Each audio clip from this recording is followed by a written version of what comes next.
बिस्मिल्लाहिर्रहमानिर्रहीम। अस्सलाम वालेकुम। क्या हाल है, कैसे हैं? उम्मीद करता हूँ कि आप सब खैरियत से होंगे। मेरी पिछली वीडियोस आपने देखी होंगी। मैंने CS 101 का पहला लेक्चर डिलीवर कर दिया हुआ है। आज मैं आपके लिए CS 101 का दूसरा लेक्चर लेके आया हूँ। तो जो मैंने पॉइंट्स आपको लिखवाए थे वो उम्मीद करता हूँ कि आपने सारे लिख लिए होंगे और उनके ऊपर अपने तौर पे थोड़ी सी रिसर्च की होगी।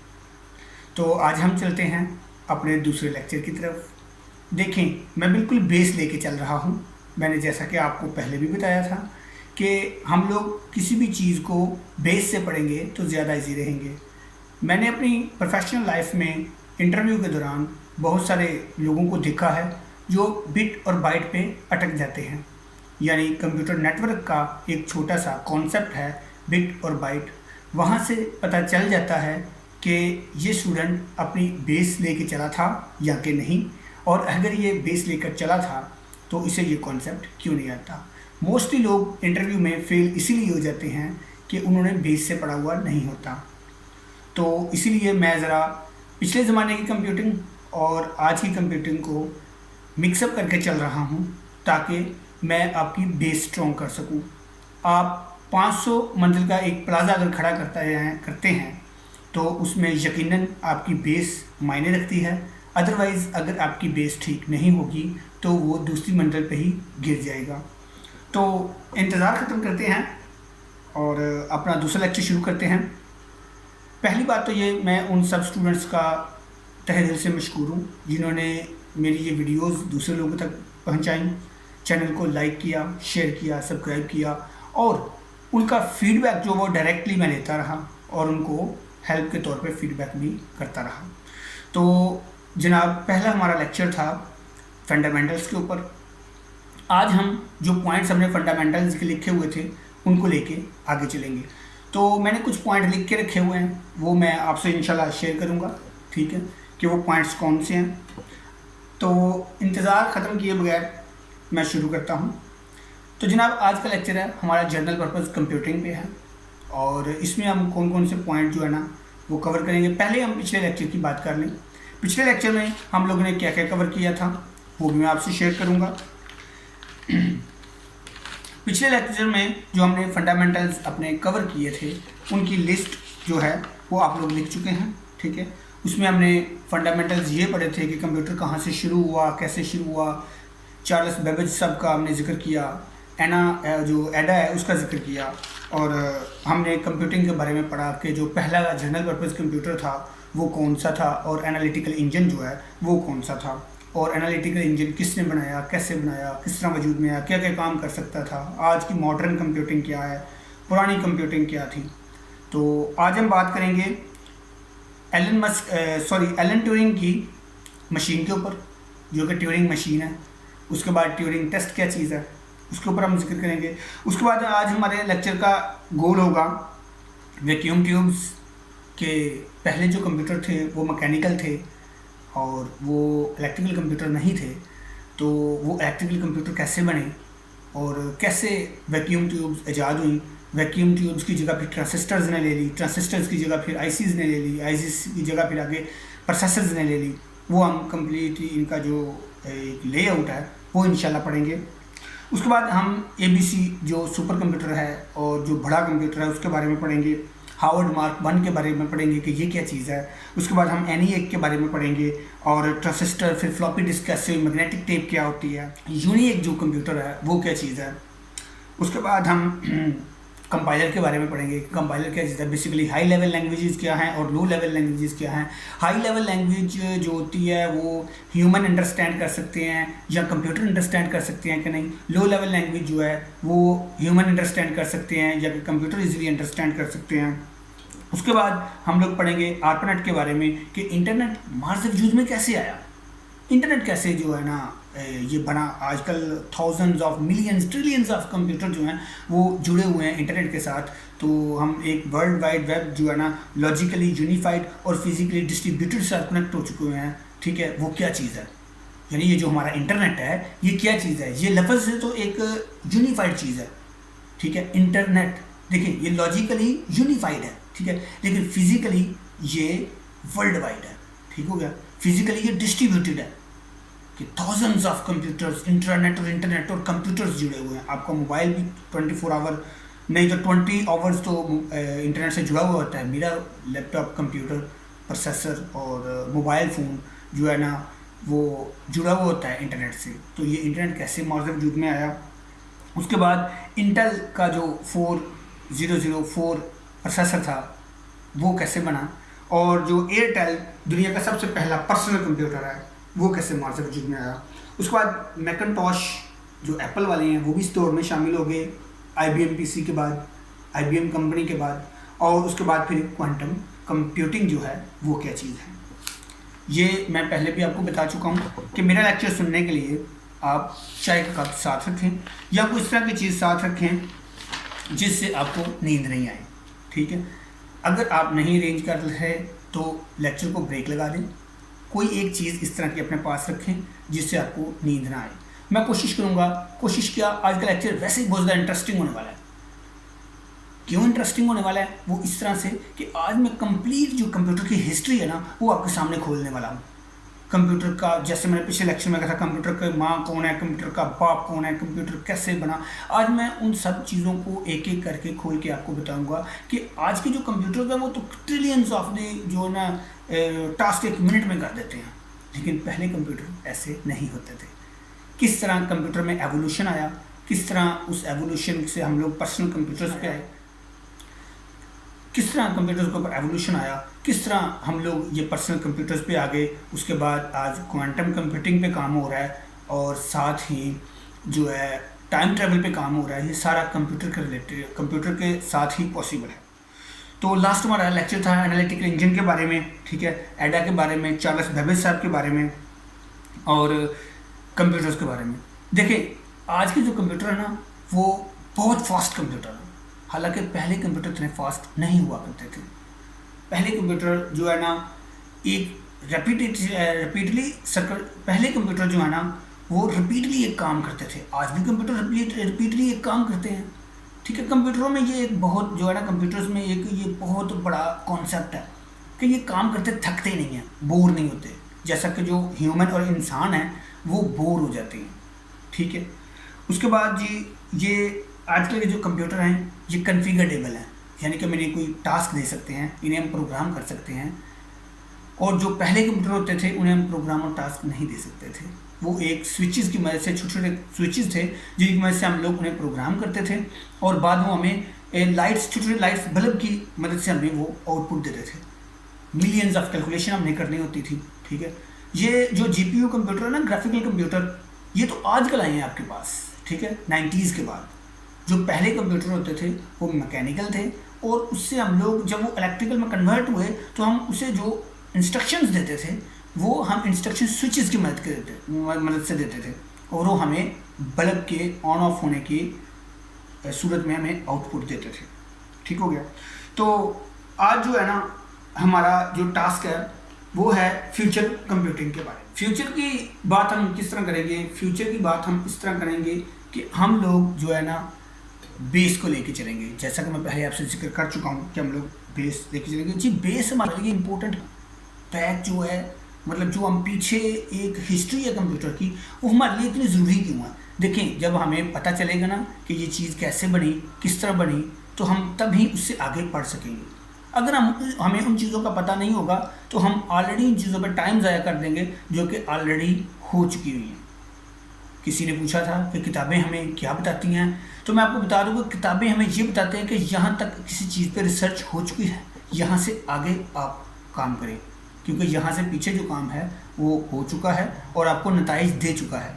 अगर आप किए हुए काम को दोबारा करेंगे तो उससे टाइम वेस्ट होगा, ठीक है जी। तो जनाब जो पहला कंप्यूटर था, जो जनरल पर्पज़ कंप्यूटर था, वो जो है ना रिपीटली काम करता था, ठीक है। वो रिपीटली काम जो करता था उसमें पंच कार्ड यूज़ होते थे। पंच कार्ड बेसिकली एक छोटा सा कार्ड होता था जो कि एक फ्रांस के जो है ना प्रोफेसर साहब ने बनाया था अपनी मशीनों को, क्या उसका रिपीटली काम करवाने के लिए वो कपड़ा बनाने वाली मशीनें थी। देखिए इस लेक्चर में ना हर एक चीज़ आहिस्ता आहिस्ता कवर होने वाली है, ये छोटी छोटी बातें, जो छोटी छोटी चीज़ें हैं ना, ये इस तरह कवर होंगी आपकी, आपके जो मल्टीपल चॉइस हैं और शॉर्ट क्विजेज हैं वो भी क्लियर होते जाएंगे। ठीक हो गया। उसके बाद मैग्नेटिक टेप आई। ठीक है, मैग्नेटिक टेप से क्या होता था, हम पंच कार्ड को रिप्लेस कर चुके थे। मैग्नेटिक टेप में जो डेटा था वो हम लोग कंप्यूटर को देते थे, कंप्यूटर उससे डेटे को पढ़ के तो आगे टास्क करता था। ठीक हो गया जी। आगे बात आ जाती है जी, ये जो ट्यूरिंग, एलन ट्यूरिंग साहब जो हैं, इन्होंने ये जो ट्यूरिंग कंप्यूटर बनाया था, ट्यूरिंग मशीन हम जिसे कहते हैं, ठीक है, वो बेसिकली थ्योरेटिकल वर्क करता था, थ्योरेटिकल टास्क देता था हमें। बहुत सारे लोग कहते हैं ये बेसिकली ट्यूरिंग क्या चीज़ है, ट्यूरिंग टेस्ट क्या चीज़ है। आपने कभी गौर किया होगा कि आप किसी वेबसाइट के ऊपर अपना वो बनाते हैं, अकाउंट बनाते हैं, तो वो आपसे कहता है कि जी कैप्चा कोड एंटर करें या तस्वीरों को अगर रिकग्नाइजेशन करें कि आप कहीं रोबोट तो नहीं, आप ह्यूमन ही हैं। कहीं पे ऑटोमेटिक सिस्टम जो है ना वो सिमेंटिक वेब के आपके सर्वर पर हमला ना कर दें।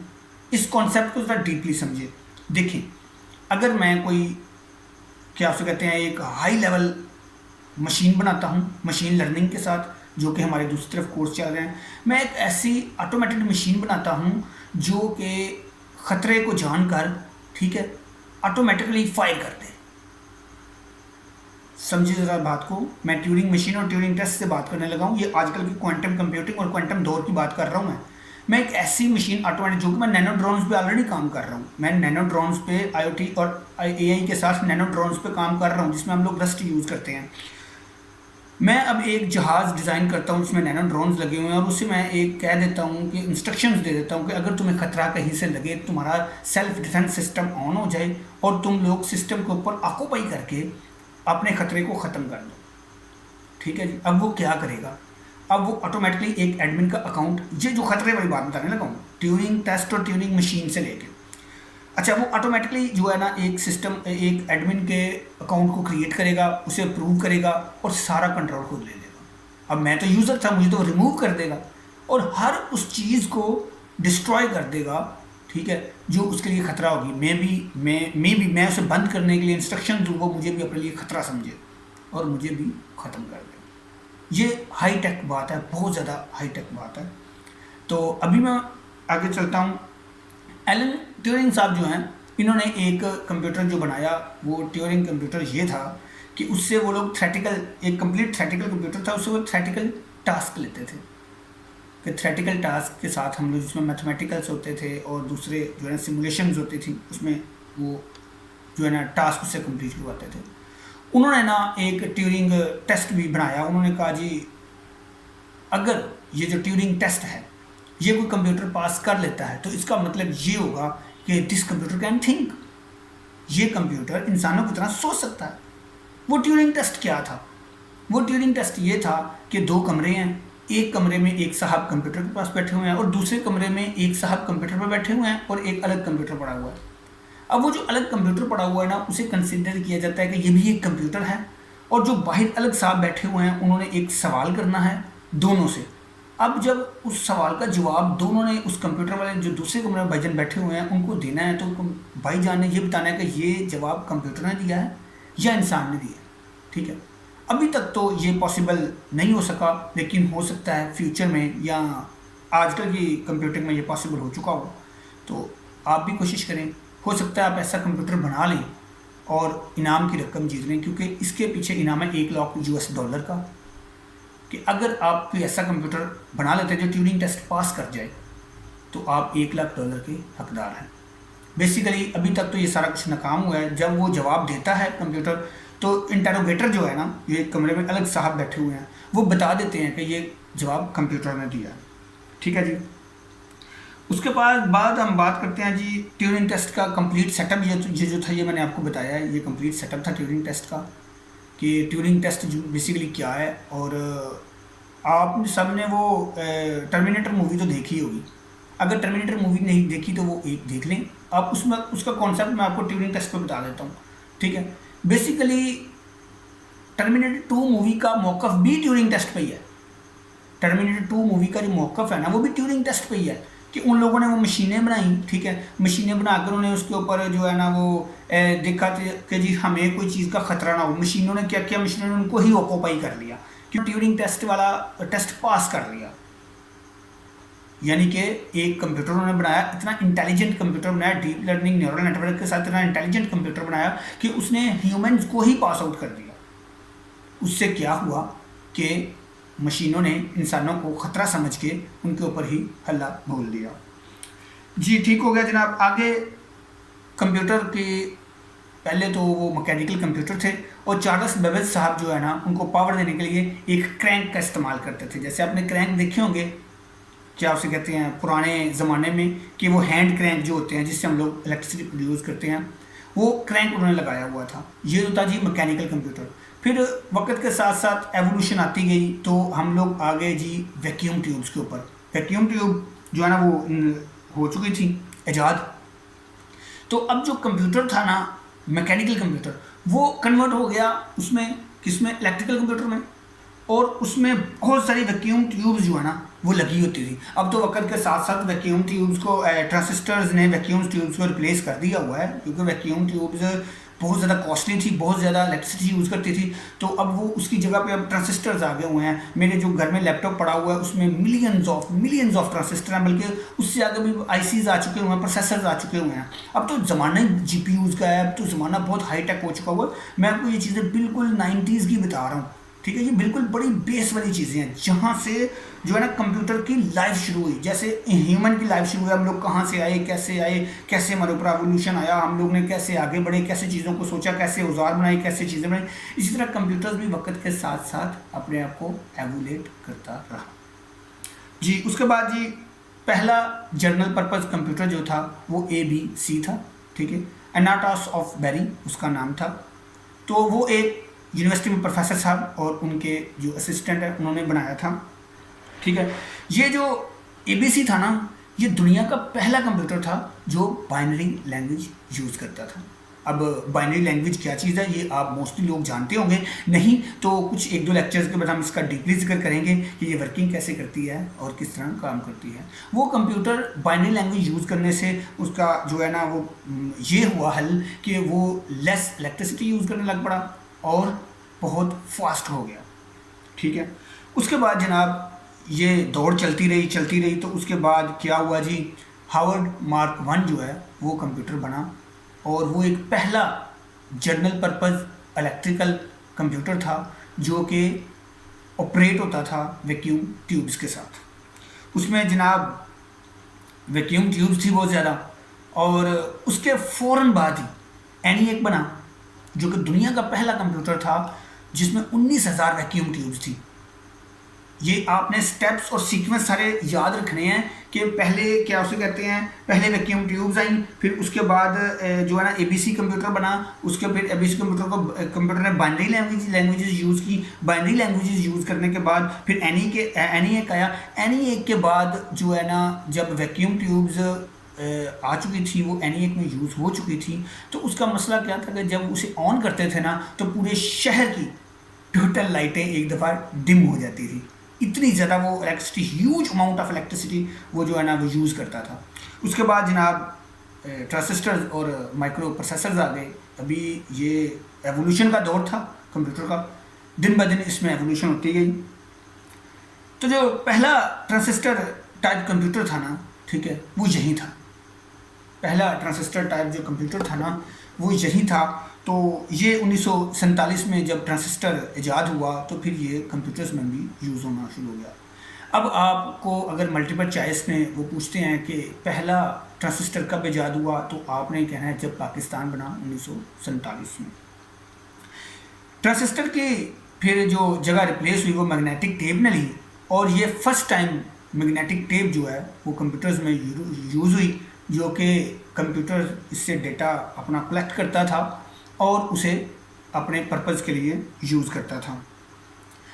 उसके बाद ENIAC के बाद एक यूनिक कंप्यूटर बनाया गया जो कि पहला कमर्शियल यूज़ कंप्यूटर था। इससे पहले जितने भी कंप्यूटर थे वो सारे आर्मी के लिए या स्पेशल मकसद के लिए बनाए जाते थे, लेकिन यूनिक 1 जो है वो पहला कमर्शियल कंप्यूटर था जो होम और ऑफिस के लिए यूज़ किया जा सकता था, यानी कि उसे आप पर्सनली खरीद सकते थे। यूनिक के बाद जनाब कंपाइलर की इजाद हो गई, क्योंकि कंपाइलर बेसिकली यूनिक कंपाइलर पे काम करता था। और कंपाइलर क्या होता था, ये हाई लेवल लैंग्वेजेस और लो लेवल लैंग्वेजेस को अंडरस्टैंड करता था। हाई लेवल लैंग्वेजेस और लो लेवल लैंग्वेजेस का हम लोग आगे डीपली जो है ना जिक्र करेंगे, जो कि हमने फंडामेंटल में पढ़ लिया हुआ है। बेसिकली हाई लेवल लैंग्वेजेस जो है वो ह्यूमन के लिए अंडरस्टैंडेबल होती थी, लेकिन कंप्यूटर के लिए बहुत डिफ़िकल्ट होती थी। और जो लो लेवल लैंग्वेजेस है वो कंप्यूटर के लिए अंडरस्टैंडेबल होती थी और ह्यूमन के लिए बहुत ज़्यादा मुश्किल होती थी। इसका हमें फ़ायदा ये हुआ कि जब हाई लेवल ये कंपाइलर जो है ईजाद हो गया, तो इससे कंप्यूटर की प्रोग्रामिंग जो है ना वो बहुत ईजी हो गई, क्योंकि हम इसे हाई लेवल लैंग्वेज में इंस्ट्रक्शन देते थे, कंपाइलर लो लेवल लैंग्वेजेस में ट्रांसलेट करता था और कंप्यूटर को बाइनरी की शक्ल में दे देता था इंस्ट्रक्शन, और वो फिर वापस वो इंस्ट्रक्शन कैलकुलेशन सब बाइनरी से वापस लेता था और हाई लेवल में ट्रांसफ़र करके हम लोगों को दे देता था, जिससे हम लोगों के टास्क आसान हो जाते थे। इसका ये फ़ायदा हुआ कि कंप्यूटर्स जो है ना वो प्रोग्रामेबल हो गए। कंपाइलर की इजाद के बाद जो कंप्यूटर था ना वो प्रोग्रामेबल हो गए थे। और इसके बाद जो कंपाइलर जब इजाद हुआ ना, तो बेसिकली एक चीज़ और मैं आपको क्लियर कर दूं कि कंप्यूटर सॉफ्टवेयर और हार्डवेयर का एक कम्बिनेशन है। हार्डवेयर वो कंपोनेंट्स हैं जो कंप्यूटर के साथ जुड़े हुए हैं, और सॉफ्टवेयर वो इंस्ट्रक्शंस हैं जो उसके ऊपर चलती है। कंपाइलर की इजाद ने इन दोनों को यकजा करके बहुत बहुत जो है ना स्पीड अप कर दिया, यानी कि 60,000 कंप्यूटरों की पावर जो है ना वो उसमें हुई, यानी कि 60,000 जो कैलकुलेशंस हैं वो पर सेकंड कर सकता था। ठीक हो गया। उसके बाद जनाब जो ट्रांजिस्टर इजाद हुए थे उनसे एक बहुत बड़ा एवोल्यूशन आ गया। कंप्यूटर्स कॉस्ट में लो हो गए और स्पीड में तेज़ हो गए। कंप्यूटर कॉस्ट में लो हो गए और स्पीड में तेज़ हो गए, और 1971 में जो इंटेल है उसने अपनी पहली जो है माइक्रो प्रोसेसर लॉन्च कर दिया, जिसे हम इंटेल 4004 कहते हैं। अब इंटेल 4004 पहला जो है ना टीनी सा जो एक प्रोसेसर था जो कंप्यूटर में यूज़ होता था। ठीक है, अब वो माइक्रो कंप्यूटर्स और पर्सनल कंप्यूटर्स की इजाद उसके साथ हो गई, मतलब उसके साथ माइक्रो कंप्यूटर्स और जो पर्सनल कंप्यूटर्स हैं ना उनमें एक बहुत बड़ा एवोल्यूशन आया। देखिए मैं स्टेप बाय स्टेप आपके साथ चल रहा हूँ ना, ये स्टेप बाय स्टेप आपने चीज़ें देखनी है सारी। ठीक है, इनको इंटरनेट से भी अपने तौर पे सर्च करते रहना। ठीक है, अगर आप कहीं से समझ नहीं आ रही, आप कमेंट सेक्शन आना है, कमेंट सेक्शन में मुझसे बात कर सकते हैं, रब्ता कर सकते हैं, मज़ीद इसके बारे में पूछ सकते हैं, मैं आपकी कंप्लीट गाइडलाइन फराहम करूँगा। उसके बाद जनाब अल्टेयर कंप्यूटर जो है ना वो 1975 में पहला कंप्यूटर था अल्टेयर, जो पर्सनल यूज़ के लिए लॉन्च कर दिया गया। ठीक है, लॉन्च करने के बाद अब इसमें कंप्यूटर में जो है ना एवोल्यूशन आ गया बहुत ज़्यादा। अब हम लोग ग्रेजुअली आहिस्ता आहिस्ता आहिस्ता आहिस्ता हम लोग जो है ना कंप्यूटर में तरक्की करने लग पड़े। ये जो अल्टेयर कंप्यूटर था ना पहला, इसकी एक बात थी, इसको प्रोग्राम करने के लिए हमें स्विचेस की मदद से ना वो स्विच इंस्ट्रक्शन देने पड़ते थे, और जो बल्बों की सूरत में या एलईडीज़ की सूरत में हमें आउटपुट देता था। और ये जो इसके बाद जनाब इजाद हुआ क्रे 1, जो कि एक सुपर कंप्यूटर था। अब सुपर कंप्यूटर क्या होता है, ये होता है बड़े बड़े टास्क करने के लिए होता है। अब सुपर कंप्यूटर बेसिकली क्या करता था, उसमें हम वेदर सिमुलेशन का काम करते थे। मतलब कि ये तो आजकल मैं हाई लेवल टर्म्स बोल रहा हूँ ना, मतलब एक किसी मौसम को जानने के लिए छोटी छोटी कैलकुलेशंस इकट्ठी करनी पड़ती हैं, ये क्रे 1 वो कैलकुलेशंस करता था। ये एक huge amount of data use करता था, और बहुत ज़्यादा जो है ना कैलकुलेशन करने के बाद वेदर का हम लोग बताते हैं कि इसमें कब कब बारिश होगी, क्यों होगी, कहाँ किस जगह पे मौसम खुश रहेगा। ये जो क्रे 1 था ना, ये पहला जो है ना सुपर कंप्यूटर था जो ये टास्क कर सकता था। अभी जैसा कि जो मेरे पास घर में कंप्यूटर पड़ा हुआ है, डब्ल्यू सीरीज़ का मैं वर्क स्टेशन यूज़ कर रहा हूँ, उसमें सिमुलेशन एटॉमिक बम की सिमुलेशन कर सकता हूँ, करके देख सकता हूँ। मेडिकल जो सिमुलेशन है वो कर सकता हूँ, जैसा कुछ मैटलैब सॉफ्टवेयर भी आ चुके हुए हैं जो कि बहुत ज़्यादा ट्रिलियंस ऑफ द कैलकुलेशन कर सकते हैं। बेसिकली ये उस वक्त का सुपर कंप्यूटर था क्रे 1, जो कि बहुत ज़्यादा टास्क परफॉर्म कर सकता था। और हम लोग एक तो दो सूरतें हैं ना, या तो आप एक एटम बम बनाएं और उसे डेजर्ट में ले जाके उसे फोड़ के देखें कि कितनी तबाही होती है, या फिर वो काम आप कंप्यूटर में कर लें सिमुलेशन की मदद से, तो कि आपको पता चल जाए कि ये एटम बम है, ये सिमुलेशन से कितना नुकसान करेगा। उसके बाद जनाब जब ये क्रे 1 लॉन्च हुआ ना, उसके बाद इसके राइट्स IBM के पास चले गए और IBM इस दौर में स्टार्ट हो गया, यानी IBM भी इस दौर में लग गया और कंप्यूटर्स जो है ना वो नॉर्मल यूज़ होने शुरू हो गए लोगों के घर में, या बिजनेसमैन तबका जो है ना वो कंप्यूटर्स के ऊपर रिलाई करना शुरू हो गया।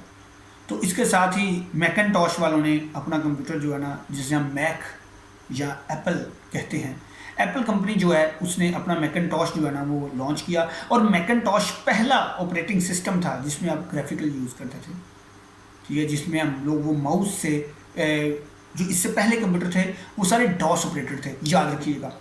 मैकिन्टॉश और एप्पल से पहले सारे डॉस ऑपरेटेड कंप्यूटर थे, जो हम डॉस के जरिए इंस्ट्रक्शन देते थे और वो हमें आउटपुट वापस देता था। मैकिन्टॉश एक पहला ग्राफिकल कंप्यूटर था जिसके ऊपर हम लोग डेस्कटॉप बाकायदा देख सकते थे और माउस के ज़रिए से इंस्ट्रक्शन देते थे और वो इंस्ट्रक्शन जो है वो हमें वापस देता था। उसके बाद जी वर्ल्ड वाइड वेब जो है ना, ये एक अलग टॉपिक है हमारा। हम कहने का मकसद बेसिकली ये है कि www ये जो आप इंटरनेट यूज़ करते हैं ये कहाँ से शुरू हुआ। जब कंप्यूटर हमारे ग्राफिकल हुए ना तो साथ ही वर्ल्ड वाइड वेब जो है ना वो शुरू हो गई।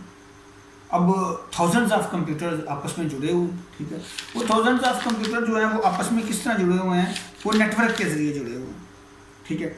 आपके हाथ में जो मोबाइल डिवाइस है वो एक personal computer plus telecommunication device है, ठीक है। पर्सनल कंप्यूटर और टेलीकम्युनिकेशन डिवाइस जो है वो आपके रोज़मर्रा यूज़ में आ गई हुई है, ठीक है। अब वो भी इंटरनेट से कनेक्ट है। अब हम नेक्स्ट लेक्चर में वर्ल्ड वाइड वेब जो है ना वो हम इसके ऊपर गुफ्तगू करेंगे कि वर्ल्ड वाइड वेब जो है वो क्या चीज़ है, ठीक है। पहली दफ़ा 1997 में ना एक कंप्यूटर प्रोग्राम बना जिसने सबसे बड़े चेस प्लेयर को हरा दिया। उस कंप्यूटर में मिलियंस ऑफ चेस जो चालें थी वो खुद ही चली और एक बंदे को जो कि उस वक़्त का टॉपर चेस प्लेयर था उसको हरा दिया। और कंप्यूटर की इस चीज़ को बहुत ज़्यादा जो है ना समझा जाने लगा और फिर ये दौर जो है ना एवोल्यूशन में आ गई। उसके बाद ये तो थी जनरल और नॉर्मल कंप्यूटिंग की चीज़ें।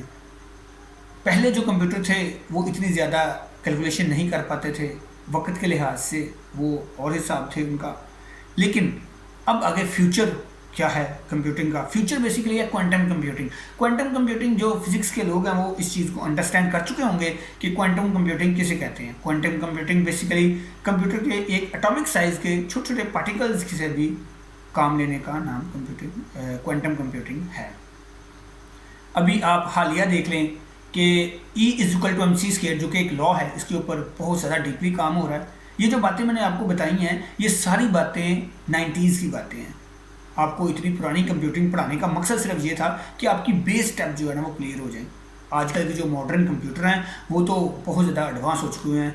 जैसे कि सबसे पहला था इंटेल 4004, उसके बाद फिर अल्टर आया 88, उसके बाद फिर 80X, फिर उसके बाद P की सीरीज़ स्टार्ट हो गई।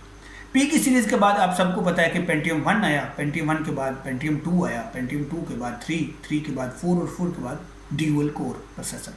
अब जैसे ही इंटेल वर्किंग करना शुरू हो गया तो इंटेल के साथ दूसरी जो कंपनीज हैं वो भी शुरू हो गई, AMD एडवांस माइक्रो डिवाइसेस।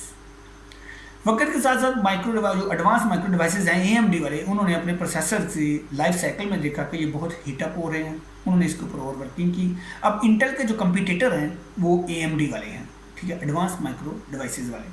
फिर एडवांस माइक्रो डिवाइसेस वालों ने अलग काम किया, इंटेल वालों ने अलग काम किया, फिर उन्होंने क्वाड कोर बनाया, क्वाड कोर के बाद फिर उन्होंने आई सीरीज़ पे काम किया, फिर आई सीरीज़ i3 आया, फिर कोर i5 आया, फिर कोर i7 आया, फिर जनरेशन पे काम होना शुरू हो गया, जैसे first generation, second generation, third generation. Basically ये एक टॉपिक है ये जो मैं इंशाल्लाह बाद में आपको कवर करूँगा सारे, क्योंकि मेरे इस लेक्चर की लेंथ को भी देखा गया है ताकि मैं उतना ही लेक्चर आपको डिलीवर करूँ जितना आप ईजीली इसको अंडरस्टैंड कर सकें, ठीक है।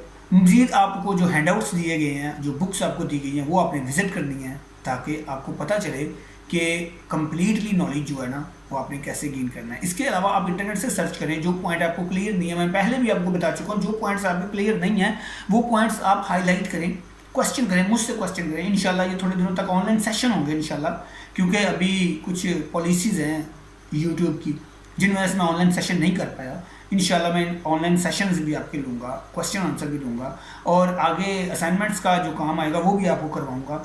मेरा जो मोटिव और मकसद है वो आपको हैंडमेड बनाना है, यानी कि आप अपने हाथ से काम कर सकें और किसी के ऊपर डिपेंडेंट ना हो। तो ये था एवोल्यूशन कंप्लीट कंप्यूटर का। तो मैं बात को बेसिकली कोशिश करता हूँ ज़्यादा से ज़्यादा समराइज़ करने की, ताकि आपको जल्दी समझ आ जाए कि कंप्यूटर जो है वो कितनी जल्दी इन चीज़ों की मंजिलों को तय करता हुआ आगे आया। आज तो हाईटेक रोबोटिक्स काम कर रहे हैं, बहुत ज़्यादा एडवांस हो चुका है। लेकिन मैं आपको एक चीज़ बता दूं, याद रखिएगा, जब तक आपकी बेस क्लियर नहीं ना होगी तब तक आप ये हाईटेक रोबोट्स, हाईटेक कंप्यूटर, इनको जो है ना आप नहीं जो है ना कर सकते, इनके ऊपर कोई भी आप कंप्रोमाइज़ नहीं कर सकते। आपकी बेस क्लियर होगी ना तभी आप आगे निकल सकेंगे। ठीक हो गया, ये था जी आज का लेक्चर। ठीक है, अभी इंशाल्लाह आज से हमारा सेकंड लेक्चर कंप्लीट हो गया। नेक्स्ट लेक्चर हमारा जो है वो हमारा है वर्ल्ड वाइड वेब के ऊपर। जैसा कि मैंने आपसे पहले कहा था कि हमारी जो लेक्चर सीरीज़ है वो हमारे 45 लेक्चर हैं टोटल। ठीक है, उसमें हमारे 2 लेक्चर जो है जनरल कंप्यूटिंग पे होंगे और 1 लेक्चर हमारा इंटरनेट पे या प्रोग्रामिंग लैंग्वेजेस पे होगा। तो वो इंशाल्लाह हमारा जो नेक्स्ट लैंग्वेज है वो इंटरनेट के बारे में होगा और कोडिंग के बारे में होगा, कि हम लोगों ने जो है ना HTTPS और HTTP को पढ़ना है, वो क्या चीज़ है, वर्ल्ड वाइड वेब क्या चीज़ है, इंटरनेट क्या चीज़ है, और हम लोग वेब बेस पे कैसे काम करेंगे, हमने उसके ऊपर पढ़ना। तो अब थोड़ी सी जनरल डिस्कशन हो जाए आपके साथ। ठीक है, जनरल डिस्कशन ये है कि सबसे पहले तो मुझे बड़ी खुशी हुई है कि ओवरसीज स्टूडेंट जो हैं वो भी मुझे अप्रोच कर रहे हैं। मुझे बहुत ज़्यादा खुशी हुई है, आप सबका प्यार, आप सबका फीडबैक। बहुत सारे स्टूडेंट हैं, मेल्स हैं, फीमेल्स हैं, वो मेरे साथ रब्ता करते हैं और मुझे बड़ी खुशी होती है कि बहुत सारे ऐसे स्टूडेंट हैं, मैं उनका नाम नहीं ले सकता, बहुत सारे ऐसे स्टूडेंट हैं जिन्होंने मुझे पर्सनली कॉल करके कहा है कि सर जी हमें नहीं थी समझ आती वीडियो की और हम लोग बहुत परेशान थे, तो आपके लेक्चर्स और आपकी वीडियोस ने हमें बहुत ज़्यादा मोटिव किया है और बहुत ज़्यादा हमें जो है ना एक जज्बा पैदा किया, और आपने जो फीडबैक हमें दिया है हम लोग उससे बहुत ज़्यादा खुश हैं। तो ये आप सबकी एक अच्छी बात है। ठीक है, कि आप सब ने इतना मुझे सपोर्ट किया और इतना जो है ना प्रीफर किया मुझे। ओवरसीज स्टूडेंट जो हैं उनके लिए मैं यही कहूँगा कि ये जो लेक्चर्स हैं ये आप लेते रहें, सुनते रहें लेक्चर्स को, इनके ऊपर वर्किंग करते रहें। देखें, तरीक़ाकार मैं आपको पहले बता चुका हुआ हूँ। ठीक है, कोई भी चीज़ एक रात में आपको नहीं आ सकती, हर चीज़ टाइम मांगती है। अगर आप समझें कि आप 1 हफ्ते में, 2 हफ्ते में जो है वो बहुत बड़े जो है ना कंप्यूटर के डेवलपर बन जाएंगे, तो ऐसे नहीं होता। आप आहिस्ता आहिस्ता आहिस्ता आहिस्ता टाइम दें, चीज़ों को समझें। ठीक है, उसके ऊपर रिसर्च करें। अपनी ज़िंदगी में यार, अपनी लाइफ में आप 1 घंटा अपने लिए निकाल लें, या अपने साथ सौदा कर लें।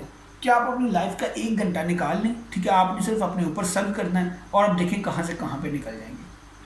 ठीक है, याद रखें, एक पर्सन जो आज 1 लाख रुपए कमा रहा है ना 1 मंथ, मैं नहीं मानता, और ना ही वो आने वाले 10 दिन तक या आने वाले वक्त में वो 1 लाख से ज़्यादा अपने ऊपर कमा ले, 1 लाख से ज़्यादा कमा सकता है। अभी वक्ती तो 2 लाख कमा सकता होगा 1 मंथ का, 3 लाख कमा सकता होगा, लेकिन फ्यूचर में वो नहीं कर सकता, क्योंकि जब तक वो अपने ऊपर इन्वेस्ट नहीं करेगा।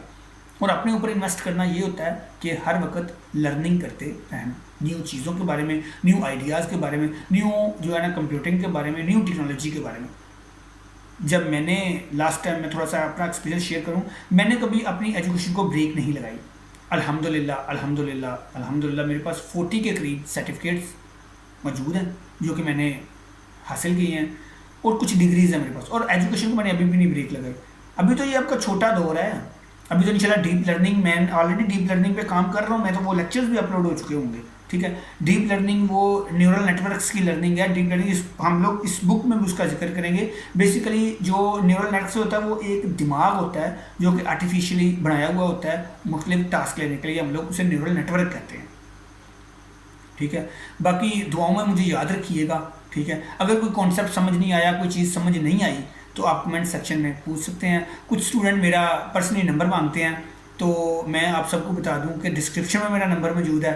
ठीक है, कोशिश करें व्हाट्सएप पर रब्ता करें, कॉल के लिए शायद टाइम ना निकाल सकूं, तो जो है ना कोशिश करें कि व्हाट्सएप पे रब्ता कर लें। मैं आपको इंशाल्लाह 24/7 फ्री, देखें अभी मैं फ्री जो है ना कोचिंग प्रोवाइड कर रहा हूँ, मैं किसी से कोई पैसे नहीं ले रहा। ये एक चीज़ है कि मैं देख रहा हूँ कि हमारी नौजवान नस्ल को किस चीज़ की ज़रूरत है। तो एक अगर पर्सनली एडवाइस आप कहते हैं तो मैं आपको कर देता हूँ, वो यही है कि मोबाइल फ़ोन का इस्तेमाल कम करें और अपने फ्यूचर का जो है ना वो ध्यान ज़्यादा रखें और अभी से इन टेक्नोलॉजीज़ को सीख लें। अगर अभी से इन टेक्नोलॉजीज़ को सीख लेंगे तो कल को आप अच्छी इनकम कमा लेंगे और अच्छा जो है ना रोज़गार बना लेंगे। तो इसके साथ ही मैं आपसे इजाज़त चाहता हूँ। आज के लेक्चर को एक दफ़ा फिर रिवाइज़ कर लीजिएगा, अपनी दुआओं में याद रखिएगा, ठीक है। मैं हाज़िर हूँगा आपके पास तीसरे लेक्चर के साथ, जो कि हमारा वर्ल्ड वाइड वेब की होगा। पाकिस्तान जिंदाबाद।